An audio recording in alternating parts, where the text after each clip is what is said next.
Jar Oil. The company have filling stations across the country, and our rates are relatively cheaper than anyone else across the country. Jar Oil is the biggest producer and distributor of cement in the country with the most competitive prices in the market.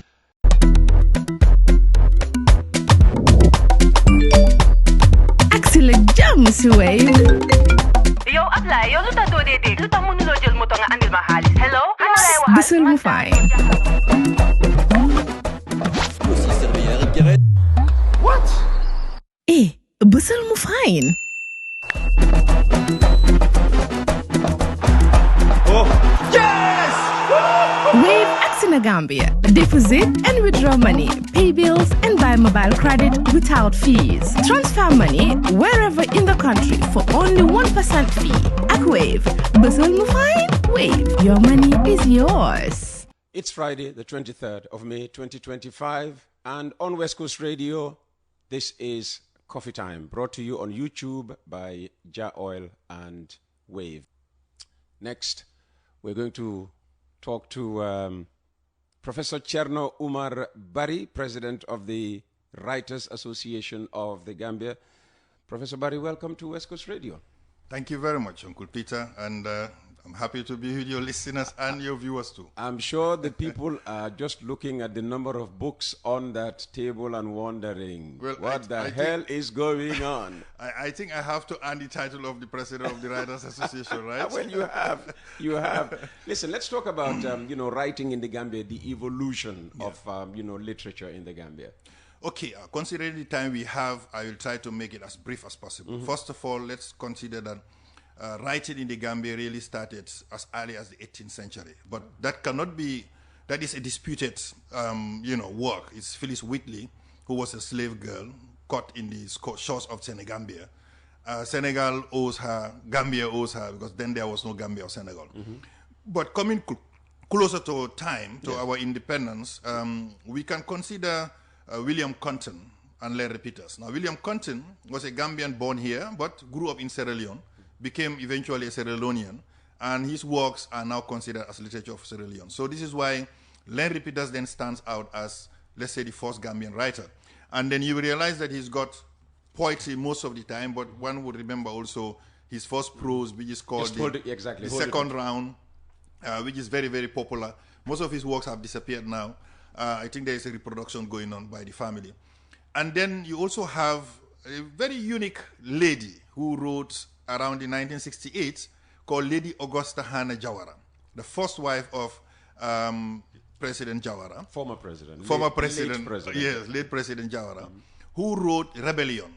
She had the idea then that women also needed to be given an opportunity to go to school. And Rebellion was a play demonstrating that, between a cultural family where a chief had to send one daughter to school and another daughter not going to school. And eventually we see at the ending what the comparison was, that the one who went to school eventually had more success. And coming closer now, in the 70s, we have people like Gabriel J. Roberts, who was also a prolific dramaturge, who wrote several other plays, one of which, very popular, called A Coup is Planned.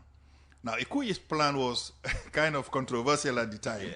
He put the play on stage at the Reform Club in Banjul. Jawara was invited, and a Senegalese ambassador was there. What they didn't know was that A Coup is Planned was a play demonstrating that Senegal was going to take over Gambia by coup. And that shocked the Senegalese ambassador. Gabriel Roberts had to lose his membership at the Reform Club for some years. Quite crazy though. And then in the 70s, something else happened. And that is practically where a kind of a literary school was opened. Because you see, until then, very, very few Gambians were writing. But then the newspapers, one has to confess, even during the colonial period, was very prominent in also publishing literary work, poetry, prose here and all that. Some of which were also poetry of resistance, Then there was this colonial resistance going on around. One would cite, for example, Finlay, who was very, very good at writing about what was happening. But the newspapers helped a lot to give what we call a space until the 1970s. Oh, okay. All right. And Is the 1970s coming, forwards the period known as the Ndaanan? Exactly. Period? Okay. Practically, yes. Okay, so how does this period differ from, the past? Both in terms of style, maybe even subject and what have you. Ndaanan was a wonderful period in the literary history of the Gambia. Because Ndaanan was a period when the people like Suwaibu Kanate, I'm sure you know him. Yes, my former boss. Exactly, yes. One of the greatest journalists at the time, who decided, to bring together Pa Asan Jany, who was once, principal of Gambia High School, and then Hassoum Ceesay, who was one of the first diplomats to open the embassy in Gambian embassy in the United States, and Dr. Wali Ndau, bring them together and say, look, let's go to Len Repeaters, who is our boss in literature. Inform him that we want to create a literary club, and we want to launch a magazine that would allow Gambians to start expressing their talents in literature. And that happened in 1971. So from 1971 to 1976, Ndaanan appeared. He appeared in 7 volumes. In 71, there was 1 volume. In 72, 2 volumes. 73, 2 volumes. And 74, financial problem. So no volume came out. 75, 1 volume, a bulky one. And then 76, 1 bulky volume. And that was the end of Ndaanan. Now, the unfortunate thing is that Ndaanan lasted only for that period and never took off and disappeared in the scene. The good thing about it is that it was a school for many writers. And I can cite very few. For example, you have Tijan Sala, who later became one of the most prolific poets internationally. Nana Gray Johnson started his writing in that year with Ndaanan. We got others who didn't probably kick off, but Juka Jabang, for example, who became a great poet later, also started with Ndaanan. And then we have several others. Deida Haidara wrote, in French, and then it was translated by Babukar Gay, some of the journalists who were really prolific there. And then we had Marcel Tomasi, who came later as part of the editorial. Another of my bosses. Exactly. And then you had also Margaret Shingul, Margaret Jallo at the time, who also came up as part of and Charles Jau, who was also a prolific writer. What Ndaanan did, it created a space for people to write. And what did they write? Practically, they wrote 2 things, which I will focus on. First, they started promoting our culture. They started writing a little bit about our folk tales. Something that we were very used to when we were kids. We got a lot of them, but they were never put into writing. So they started writing the folk tales. And this is what Nana Gray Johnson took up when he started writing the Creole Engagement and other stories, when he wrote the Children of the Spyglass, etc. So he took that spirit of, preserving folk tales. The same thing happened to Ralphina Adalmida, who also wrote there, and later wrote the Creole folk tales also. And then you have Ami Drame, who is now called Ami Bensouda, who also started writing such stories at the time. So the second crop of writers started writing poetry. But the interesting thing was that they were writing poetry. Some of them were writing poetry in English, but putting a lot of language, national language there, which showed that there was a need, or that aspiration that the national language needed to be preserved. Hassoum Ceesay was one of those. In fact, Hassoum Ceesay later started writing many, many books in the Fana Fana language, using the Fana Fana inspiration. And then you had Hassan B. Aijany, who was very good also as writing several poems, one of which was called Kakatar, where he will depict, animals in the local language, but also showing how their qualities are within the society. So Ndaanan really showed or created that moment, and it got lost.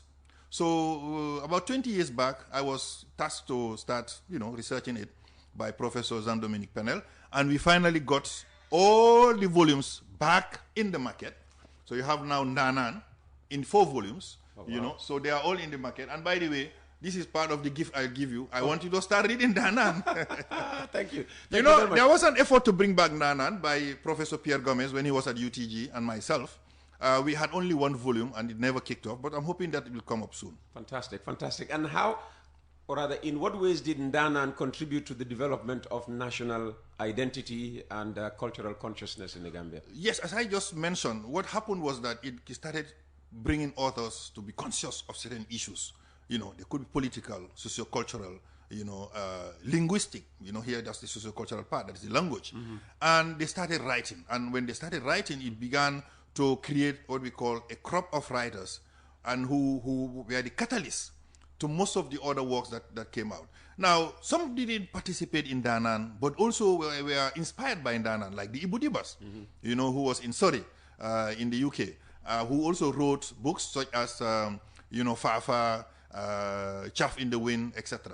So what Ndaanan did really was that it jolted most of those who were there, who had these skills, who were shy to show those skills out, to have a platform where now they could produce their works, and it decided to create what we call the canon, or the literary catalyst for Gambians. And how did this series influence subsequent generations of Gambian writers? You see, I mentioned Nana Gray Johnson, one of them. He's now one of the most published writer, if you want, in the Gambia today.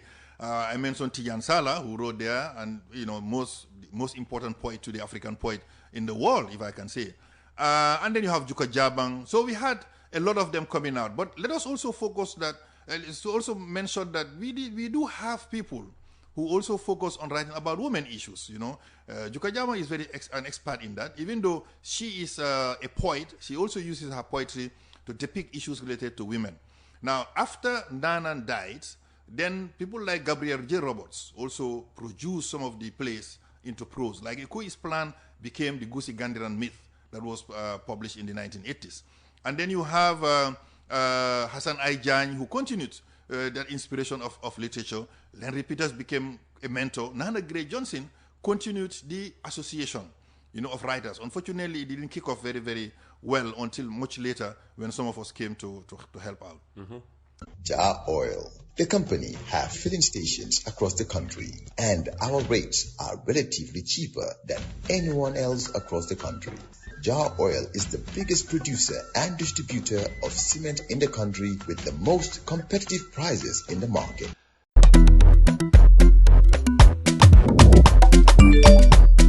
Excellent jam, Wave. Yo, apply. Yo, luta do de de. Luta mënuloo jël moto nga andil ma xaalis. Hello? Ano lay waxal? Bisul mu fine. What?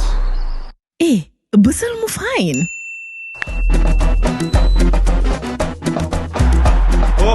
Yes! Wave Acts in Gambia. Deposit and withdraw money, pay bills and buy mobile credit without fees. Transfer money wherever in the country for only 1% fee. At Wave. Bisul mu fine? Wave. Your money is yours.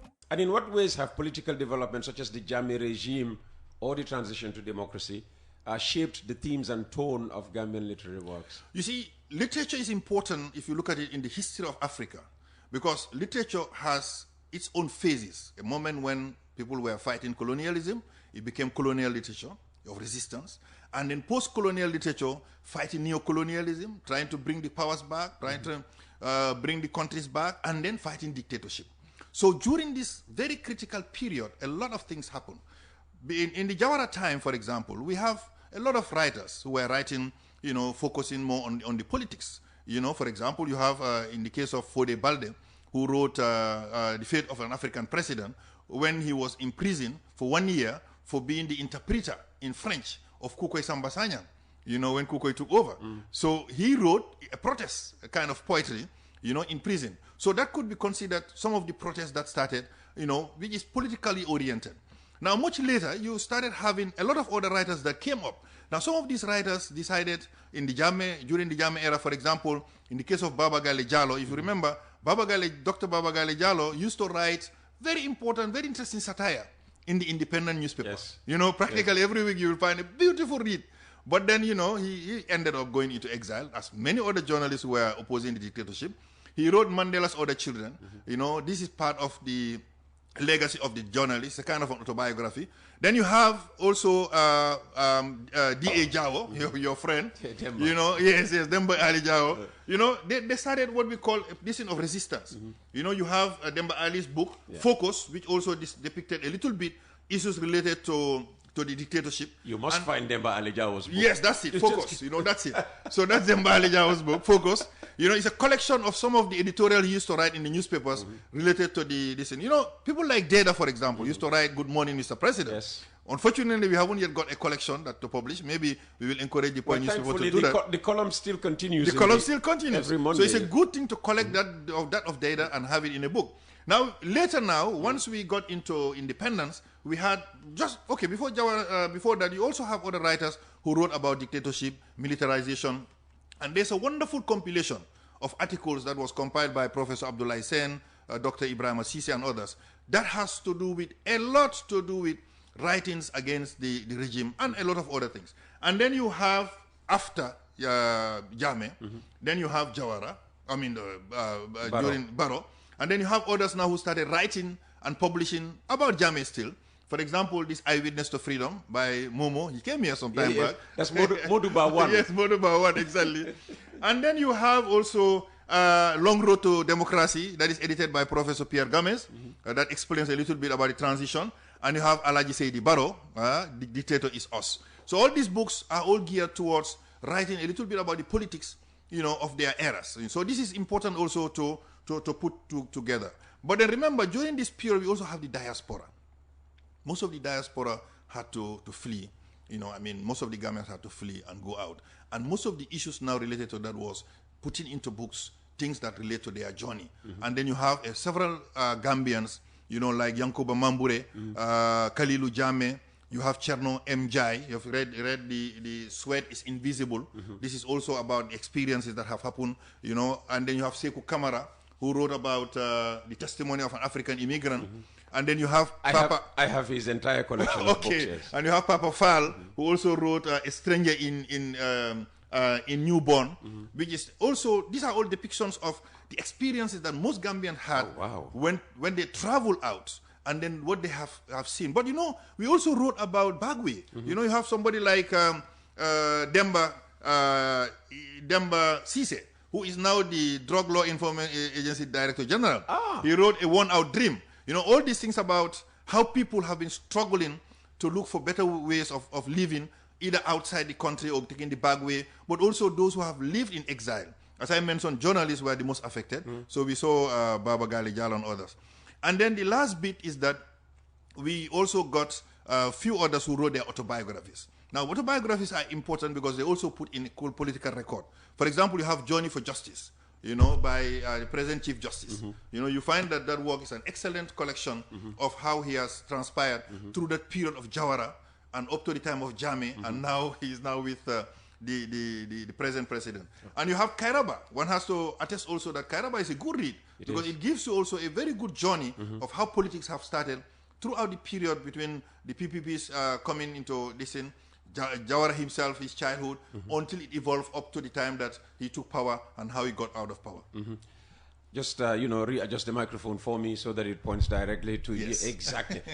Gambian literature has been described as multilingual and multicultural. Yes. So how have local languages and oral traditions been integrated into modern literary forms? Yes, you see, when you look at Gambia, when it came to the colonialism and post-colonialism, Gambians were not as affected as it was by the other countries.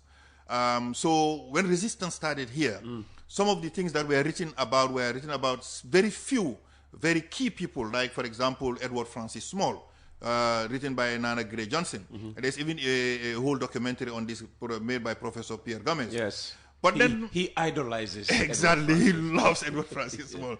And then beyond that, we also have to, as I said, the folk tales and the short stories have been what we call our identity. And these have been preserved by a lot of other writers. We have several writers. For example, you have the Proverbs. This is a collection made by the Writer Association. But apart from that, we have all these folk tales. I'm sure you will remember Cornelius Gomez. Yes. He used to do a lot of reading of this in the radios. And then you have the folk tales written by Andy Sukai Bojang.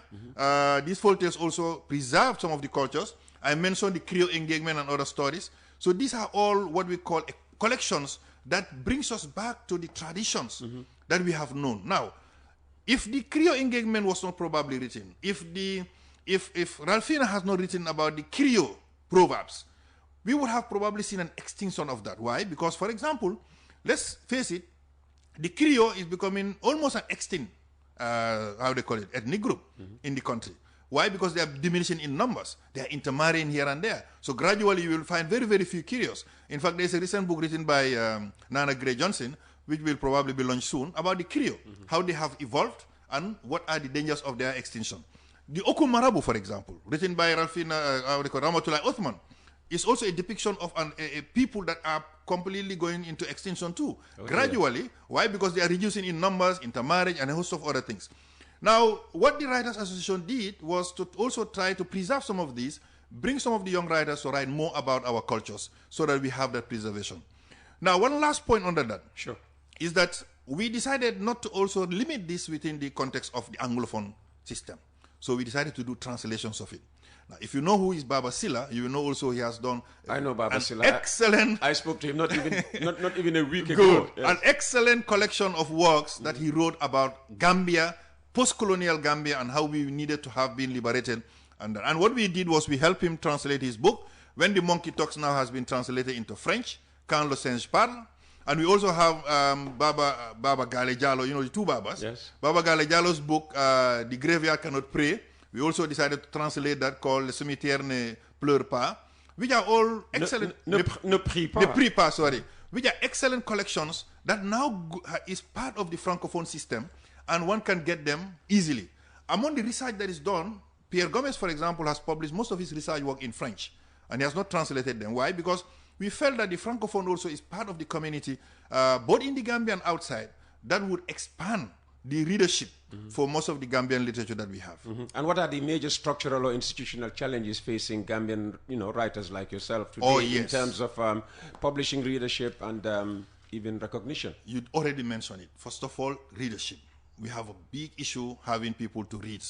And as a result, what is happening is that most of those who are writing, and you'll be surprised, presently I'm sure you are hearing about book launches almost every week. Yes. So a lot of youths are now very committed or very engaged into writing. The Writers Association is trying to work out with most of them to see that at least most of the works are of standard. Because we see that emerging, we are also encouraging people to read. Because if readership doesn't happen, people cannot even write, much less even speak English. Because you see, for example, that's why I'm bringing some books and donate to you. Because when you speak English, I'm always proud. I always listen so carefully. What we have is that we have now a generation of people who love the language, but who cannot speak it well. Unfortunately. Why? Because they don't read extensively. They don't read for pleasure. They only read for exams or for a particular reason. But reading for pleasure is dying. And this is why writing is dying. Now, what we are encouraging the government to do to support that is to promote Gambian literature by providing, some support so that the literature that the Writers Association can even vet and consider to be of standard to see those works into the schools. We need to see our own Gambians being read by own Gambians. You don't have to wait for the Y curricula to determine who you should read. We should be seeing Gambians reading their works in high school, in the universities. This is going to allow that opportunity, or support the Writers Association too to create what we call book fairs, and also create book lectures, book reading clubs, because that support is necessary, and the support is not much. Let me just comment here, Honorable Ahmad Ba. When he was there, he did support the Writers Association. The COVID when he was as Minister of Tourism. Minister of Tourism and Culture, in charge of the National Center for Arts and Culture. Exactly. Yes. They supported the Writers Association with some money to create some activities during the COVID. Now, after that, he did promise that they are going to be part of the budget, close to about 3 million per annum, that would be provided for the Writers Association to support writers in general in the Gambia, in their production, promotion, exhibitions, and other activities. Unfortunately, even though he was willing to do that, it never kicked off. And I already met the Minister, Minister Abdoulaye Job, and he has expressed determination and commitment to support the writers. But we want this practicalized. We want this, we want this seen to be done, because eventually what happens is writers will see now their books in the schools, and even if they are going to earn a little, others will be motivated to write more, and then see the pride of others reading their works. And just finally, because we're running out of time, it's Friday. There's a new stars, I believe, waiting already outside. How can Gambian literature be promoted both nationally and internationally? And what role or roles can schools and media organizations play in this? Yes, there are many things that can be done. We can do a lot of activities. It could be part of the competition, for example. Could be inter-school competition, could be one of those, to encourage schools to read books and then do an international competition or inter-school competition. As I mentioned, we can have book fairs, both national and international. Book fairs are very important because it allows others to also bring their works from Senegal, for example, Mali and other places, but even from Europe, to bring their works and have a very big show like we are doing with the fairs, trade fairs that we have. You know, book fairs where people can come and find different types of books, and they can also meet writers, they can meet publishers, you know, so that they can also see their works being published. And then we can also organize what we call prizes. You know, we can have a committee that would vet some of the works of the writers every year, and then have a very big prize. You know, we have these awards that are going on, but we can have awards also for writers. We attempted to do a few in the past, but it needs a lot of resources, it needs a lot of money. And this is where we will call for the private sector also to patronize, to support. Because if they give an award, you know, like for a Larry Peters award, they can even give somebody who is not necessarily a writer, but to promote the guy and promote others to be able to showcase their names and, you know, in that award. So these are some of the activities that can happen. The Writer Association is committed and willing. The problem is it needs the support of both the public and the private, and particularly government too. And as I said, the president launched a book, you know, which is part of his legacy, a book that is meant for children. And on that day, we told him he is now the first member of the Writers Association. First member, like the first president, you know, the first citizen. Yes. So he's the first member. Being the first member, he should be the first supporter. So I'll have to engage him for that. Okay. Well, I was hoping to hear, about schools, playing a role in this. Because I know in schools you have either writers' clubs or press clubs. Yes. And I remember in St. Augustine's, that's where I actually started writing. Yes. You know, I was a member of, the writers' club there. Exactly. And I still remember drama society. My first article was Trust No Man. Yes. And you know, look, in the schools they used to have even magazines. Like in the Gambia High School, St. Augustine's, Amite, they used to have magazines. St. Augustine's, it was called Sunu Kibaro. Exactly, Sunu Kibaro, Amite was called Kibaro. Yes, I think something like that. So they used to have this magazine that would encourage people to write. Now it is not happening. And even though the clubs are there, as I said, the club competitions could be a possibility also to motivate. So we will have to look into that and then see how best we can engage the schools. But for that to be effective, we will probably need to work closely with the structures of the Ministry of Basic and Secondary Education. I'm sure Louis Moses Mende would be willing to support in that regard. Prof, thank you very much for your time this morning. Thank you very much. I haven't seen books, so many. And this is just 1% or maybe less than 1% of the books we have. Wow. But anyway, you are going to have a book dedicated to you. I have written a few books. Some of them I'll dedicate them to you, including the Ndaanans. So that's going to be done off camera. Thank you. Thank you very much. That's very kind of you. Professor Cherno Omar Bari, President of the Gambia Writers Association, joining us this morning and bringing today's Coffee Time with Peter Gomez to an end. It's also the final edition of the program this week. As you will have heard earlier in one of the news headlines, the point, I believe, Monday is a public holiday. Jar Oil, the company, have filling stations across the country, and our rates are relatively cheaper than anyone else across the country. Jar Oil is the biggest producer and distributor of cement in the country with the most competitive prices in the market.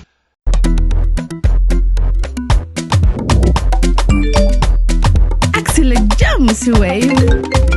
Yo, apply. Yo, luta do dede. Luta mo nulo jel mo to nga andil mahalis. Hello? Bisul mo fine. What? Bisul mo fine. Oh, yes!